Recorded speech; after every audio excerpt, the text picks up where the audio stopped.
kepada kami semua. Waktu dan tempatnya dipersilakan. Bismillahirrahmanirrahim. Assalamualaikum warahmatullahi wabarakatuh. Selamat siang, salam sejahtera untuk kita semua.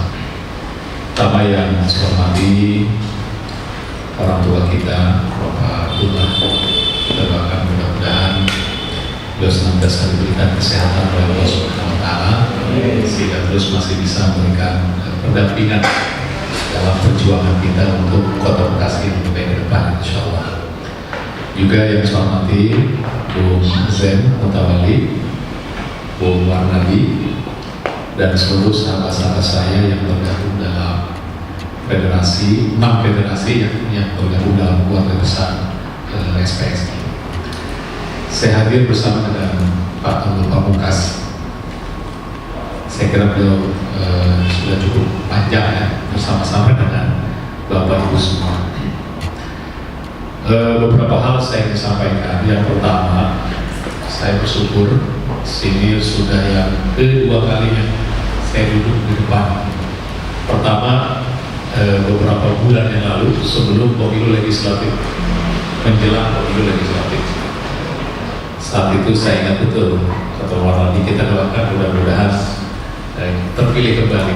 Dan alhamdulillah hasil dari pemilu legislatif kemarin, di mana saya diamanahkan menjadi anggota DPR, calon anggota DPR dari Dapil Jakarta 8, Kota Bekasi dan Kota Depok untuk Provinsi Jawa Barat.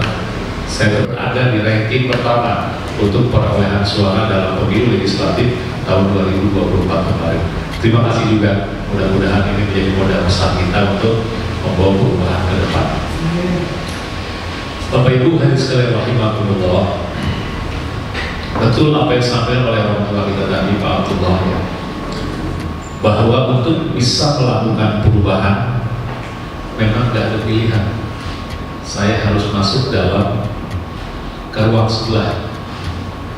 Kalau 20 tahun saya menjadi anggota dewan, 15 tahun di Kota Bekasi, 5 tahun kemarin di provinsi, dan nanti 5 tahun lagi, rasanya cita-cita untuk melakukan perubahan ini sepertinya nggak mungkin bisa saya lakukan dan partai lakukan. Karena anggota dewan ini CC-nya kecil banget, ya. Termasuk di provinsi juga kecil. Mau berubah Bekasi begini jadi dalam provinsi, nggak akan bisa. Lalu di mana? Pilihannya adalah salah satunya harus masuk dalam kelembagaan yang namanya eksekutif. Makanya ketika partai mengamanahkan kepada saya, walaupun terpilih kembali di provinsi, saya rela meninggalkan itu karena ini amanah. Dan memang keinginan untuk merubah wajah Kota Bekasi agar bisa kita implementasikan betul. Dan kendaraan yang paling layak untuk bisa kita lakukan itu adalah menjadi wali kota Bekasi dalam kontestasi pemilihan tanggal 27 November tahun 2024 besok. 27 November.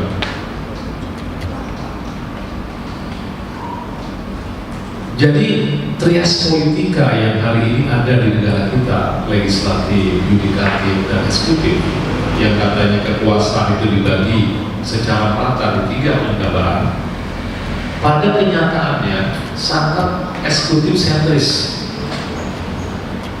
Yang mendominasi kekuasaan itu sesungguhnya eksekutif. Makanya kalau di pusat, kekuasaan tertinggi eksekutif itu adalah presiden. Maka kita lihat, apapun presiden programkan itu tidak ada yang tidak bisa.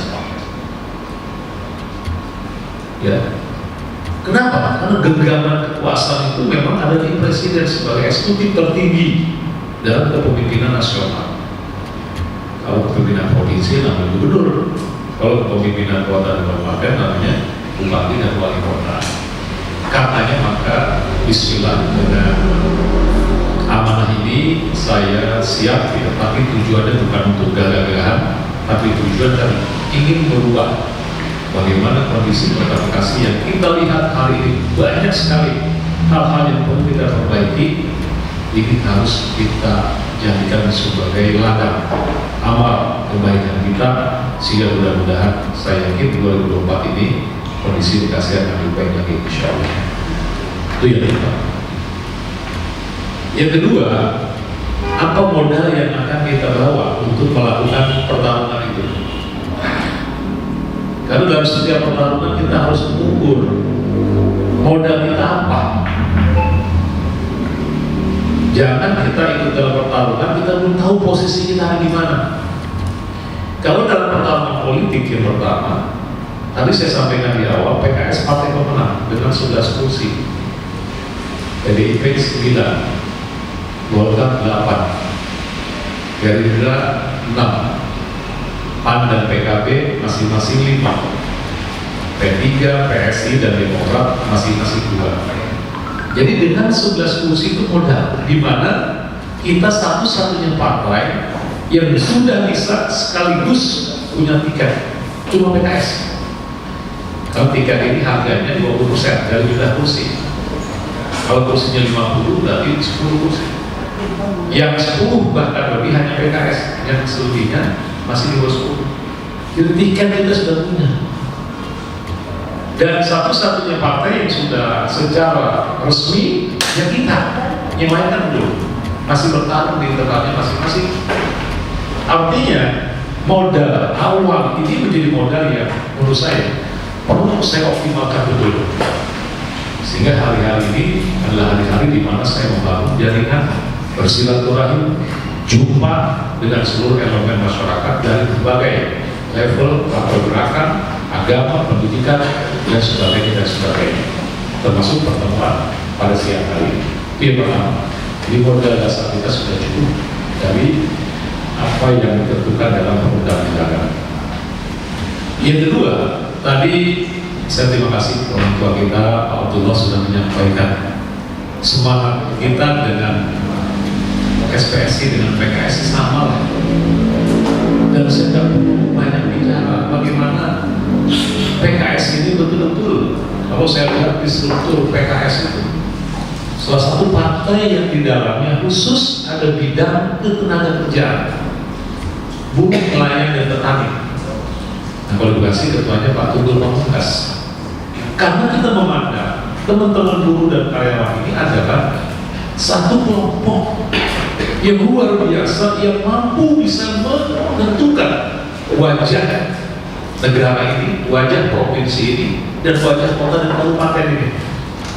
Karena mereka yang hari-hari bergelut dalam dunia kerja. Sehingga saking strategisnya, maka ada struktur khusus di struktur kepartaian kita.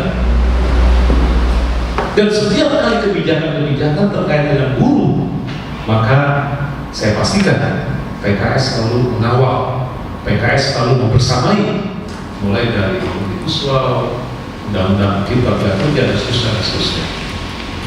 Dan ini saya yakin juga diketahui oleh rekan-rekan semua.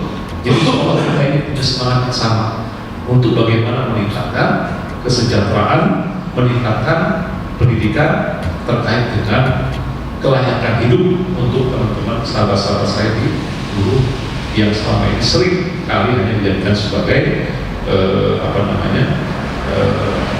perkara besar. Yang ketiga, kalau kita bicara lokal, tadi orang tua kita sudah membicarakan, bisa nggak kita membuat perda? Yang dalam perda itu misalnya ada terkait dengan penerimaan sektor buruh di pertaskan orang Bekasi. Bisa nggak di dalamnya ada dana yang dana itu bisa digunakan untuk operasional pelatihan SPSI? Bisa nggak misalnya terkait dengan masalah apa yang perlu diatur di dalam undang-undang, kemudian kita buat di dalam peraturan-peraturan daerah? Itu sangat mungkin, sangat mungkin.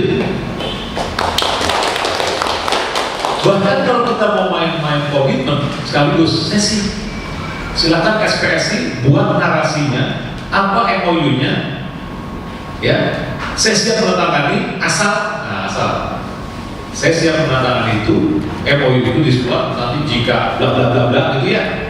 Nanti kita lihat agar ada komitmen antara saya yang diamanahkan bisa dapat kepercayaan dari masyarakat di wali kota dengan apa yang diinginkan SPSI teman-teman guru, silahkan dibuat narasi dalam bentuk MOU. Saya siap menanti. Asal apa yang disampaikan itu memang dalam koridor ruang tugas pokok dan fungsi wali kota, gitu ya. Jangan sesuatu yang misalnya diputuskan oleh pusat kemudian menjadi. Dan saya yakin teman-teman sudah paham tata aturan perundang-undangan mengenai ketenagakerjaan ya.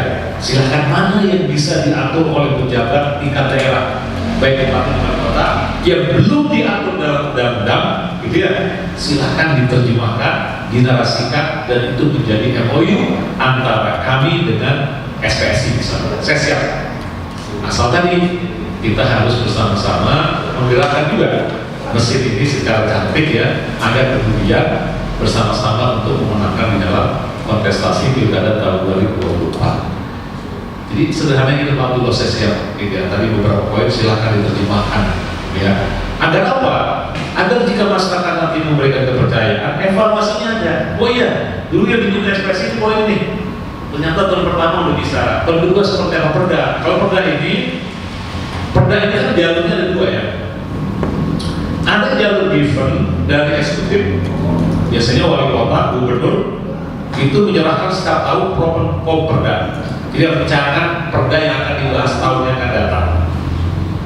Jalur yang kedua ada jalur inisiasi anggota dewan. Jadi anggota dewan baik tingkat pusat, provinsi, maupun kota dan daerah itu berhak menginisiasi munculnya satu perda. Jadi perda itu dua jalur. Nanti antara jalur eksekutif dengan jalur anggota dewan itu bertemu di dalam satu usulan namanya Properda, program perencanaan pembuatan perda per tahun itu. Itu biasanya diusulkan di tahun berjalan, di tahun yang akan datang. Misal gini, sekarang bulan apa nih? Juni ya. Nah, kemarin kita berhak untuk mengusulkan kepada gubernur karena saya anggota dewan provinsi untuk perda tahun 2025. Perda, apalagi kemarin katanya sudah dibahas ya. Harus dikontrol perda ini, harus ada kawal, harus saling ingetin. Kalau di dewan itu ya, kalau diingetin ada yang concern, bagus, dia bisa dibahas, kemudian masuk ke dalam program, yang selama ini memang saya berada di dalam. Baik, saya kira ini mudah-mudahan menjadi awal dari diskusi kita pada sore hari. Terima kasih sekali lagi atas jamuannya yang luar biasa. Mudah-mudahan Allah Subhanahu wa Ta'ala, Tuhan Yang Maha Esa, senantiasa meridhoi dalam perjalanan perjuangan kita ini, walaupun melalui rel yang berbeda ya. Kalau saya melalui politik, Bapak Ibu sekalian melalui jalur SPSI, saya kira yang penting adalah tujuan. Kalau kendaraan yang kita gunakan bisa berbeda-beda. Yang penting kita bisa berkolaborasi, bisa bersinergi, dan bisa bekerja sama untuk mencapai tujuan tadi. Amin. Demikian, billahi taufiq wal hidayah. Assalamualaikum warahmatullahi wabarakatuh.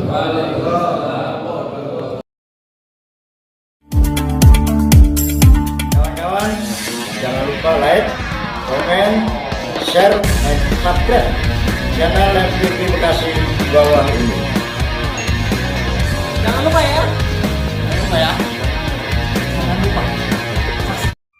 Lem TV berkat elemen rakyat.